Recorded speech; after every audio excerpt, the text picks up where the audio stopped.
মালি যেন সঠিক মালি হয়, সে সঠিক রণকৌশল যেন জানে, যাতে তার জীবন গাছটাকে সুন্দর করতে পারে এবং তার চারিপাশে যে সকল জীবন গাছ রয়েছে সেগুলোকে যেন সঠিক তত্ত্বাবধান করতে পারে। আমি তাই ফিরে আসি, চিন্তা করি তোমার কাছে ফল হচ্ছে তো, তোমার জীবন গাছে ফল হচ্ছে তো, আপনার জীবন গাছে ফল হচ্ছে তো, পড়ি সেই ফলগুলো। কিন্তু আত্মার ফল প্রেম, আনন্দ, শান্তি, দীর্ঘসহিষ্ণুতা, মাধুর্য।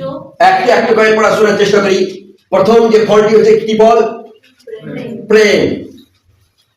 এই প্রথম ফলটিকে চিন্তা করি, 9টি ফল দেওয়া রয়েছে ওখানে।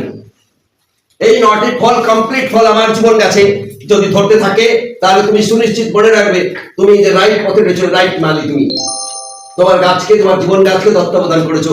তোমার পরিবারে বা আপনার পরিবারে যদি আপনি সঠিকভাবে তত্ত্বাবধান করছেন, এই 9টি ফল আস্তে আস্তে করে বৃদ্ধি পাবে, অথবা যার ছিল না সেটা ঘটতে থাকবে। প্রথম হচ্ছে প্রেম।